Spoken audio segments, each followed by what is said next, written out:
नमस्कार दोस्तों, मैं आपका दोस्त ज्ञान सिंह पछवा दून खबर में आपका स्वागत है। आइए रुक करते हैं विकास नगर से जुड़ी महत्वपूर्ण खबर का। आखिरकार पछवा दून में ये हो क्या रहा है, जहां एक के बाद एक लव जिहाद जैसे मुद्दे सामने आते जा रहे हैं। आखिरकार इनके पीछे की कहानी क्या है कि पछवा दून की डेमोग्राफी को चेंज करने के पीछे आखिर कौन लोग हैं। इन सब के पीछे छुपा भेड़िया जो मासूम बच्चों को जिंदगी से यह घिनौना खेल खिलवा रहा है और हिंदू लड़कियों को जानबूझकर टारगेट कर निशाना बनाया जा रहा है। सरेआम चलती कार में पहले नाबालिग लड़की का वीडियो बनाया जाता है और फिर उसको जानबूझकर सोशल मीडिया पर वायरल किया जाता है। सोशल मीडिया पर खुले आम तहरते ये वीडियो आखिरकार बयां क्या करना चाहते हैं ये लोग और साबित क्या करना चाहते हैं, क्यों इन मासूम बच्चों को बर्बाद करने पर तुले हैं लोग। क्या इस गंदगी को फैलाने के लिए ये लोग जिम्मेदार नहीं है जिस पर आरोप लगाया जा रहा है? क्या वो भविष्य जो इन बच्चों का भविष्य है, आखिरकार उनका भविष्य क्या होगा? दूसरी बच्चों की मानसिकता पर भी इसका गहरा प्रभाव पड़ता जा रहा है। जबकि इस मामले पर विधायक मुन्ना सिंह चौहान ने साफ तौर पर कहा है कि अपने विधानसभा क्षेत्र में किसी भी प्रकार से मैं अपनी विधानसभा की डेमोग्राफी को चेंज नहीं होने दूंगा। जबकि उन्होंने यह भी कहा कि पुलिस को मेरे द्वारा सख्त हिदायत दी गई है, अपराधी के साथ और उसको संरक्षण देने वाले को भी किसी भी कीमत पर बख्शा नहीं जाना चाहिए, चाहे वह कोई भी हो। नाबालिग बच्चों के साथ ऐसा करने वाले को चेतावनी देते उन्होंने कहा कि यह मत सोचना कि ये जघन्य अपराध करने के बाद वह बच जाएंगे। ये उनकी गलत सोच है, क्योंकि नाबालिग के साथ अपराध करने वाला किसी भी कीमत पर और कोई भी दलील देने के बाद छूट नहीं सकता है। यह विधायक मुन्ना सिंह चौहान ने सख्त लहजे में उनको संकेत देते हुए कहा। विधायक मुन्ना सिंह चौहान इस बात को लेकर काफी नाराज है और काफी चिंतित भी हैं, क्योंकि हम आपको बताते चले कि विधायक मुन्ना सिंह चौहान इन मामलों पर अपना सीधा फोकस रखते हैं। आइए देखते हैं विकास नगर से ज्ञान सिंह की ये खास रिपोर्ट। उनको ट्रैप में जो फंसाने वाले हैं, ध्यान रहे कि नाबालिग जब हम कहते हैं तो फिर ये कुतर्क नहीं चलते कि क्या सहमति थी, क्या वो था।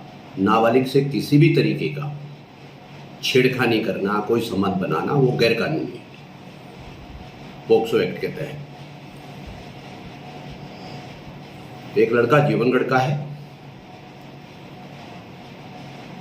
और एक लड़का जो जीवनगढ़ का लड़का है वो वहीं आजू बाजू विद्यालय में कहीं चौकीदारी का भी काम कर रहा है। मतलब जिस थाली में खाना खाते हैं साले उसी में ही छेद करते हैं।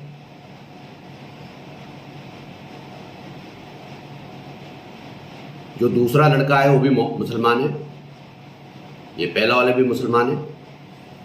वो बाकायदा उत्तर प्रदेश के कुशीनगर का है।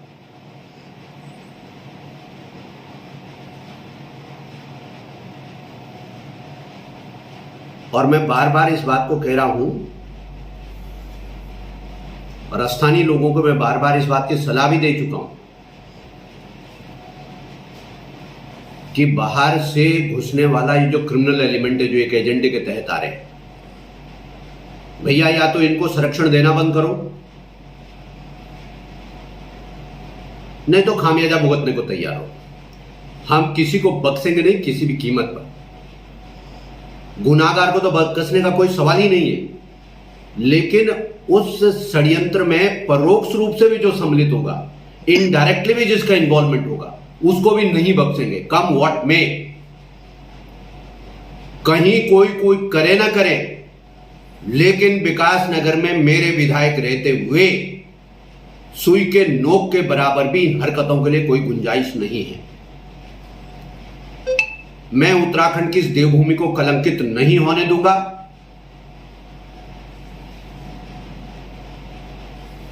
और ऐसे किसी भी एजेंडे के तहत किसी भी हरकतों के लिए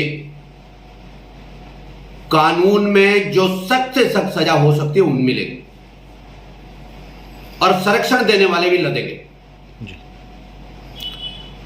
लेकिन यहाँ पर देखा गया है जो रेडी फड़ी की जो उनके सत्यापन होने थे वो मैंने आपको मालूम है पिछले दिनों बहुत सख्ती से उसका अभियान चलाया जी। लगभग 200-250 रेडिये जो अवैध तरीके से और अलग अलग नामों पे डिसेप्शन में छद्मवेश में विकास नगर में चलाते थे। अभियान चला करके लगभग 200-250 ठेलियों को यहां से हटाने का काम किया। अभी फिर से इसको ड्राइव को चलाएंगे और अब डाक पत्थर भी निशाने पर है जी सर। अब डाक पत्थर में भी हम सख्ती बरतेंगे इसको सर। किसी भी कीमत पर प्रथम दृष्टिया जो जानकारी मिली है गरीब पृष्ठभूमि की लड़कियां हैं, उनके गरीबी को एक्सप्लॉइट करते हुए उनके साथ ये घृणित कृत्य किए जा रहे हैं। सर एक तरफ तो सरकार यूसीसी ला रही है, दूसरी तरफ डेमोग्राफी चेंज को लेकर रिपोर्ट आई है कि बहुत तेजी से डेमोग्राफी। मैं निरंतर, कुछ लोग तो दबे जबान से कहते होंगे, मैं तो उनमें से हूं नहीं जो दबे जबान से कहेगा। बिल्कुल सर। मैं तो विधानसभा के अंदर खड़े होकर के कहा कि उत्तराखंड का डेमोग्राफिक प्रोफाइल बदलने का बाकायदा षड्यंत्र हो रहा है तो और उसके नतीजे आपको दिख रहे हैं जी। तो सर अरे भाई मैं बता रहा हूं सरकार कर रही है, लेकिन केवल हर काम सरकार का ही नहीं होता है।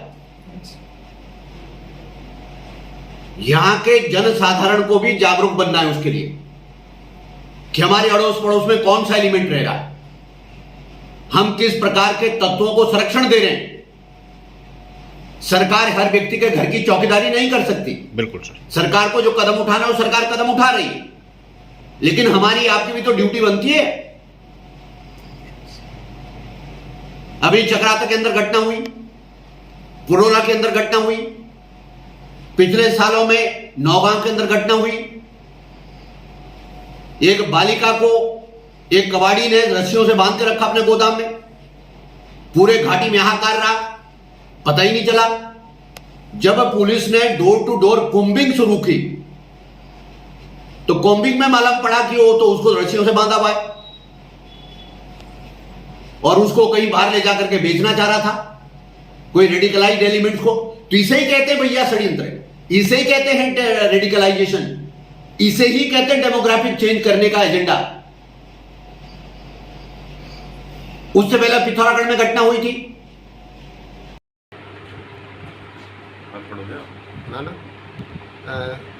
कुछ लोग आए हैं, क्या मामला?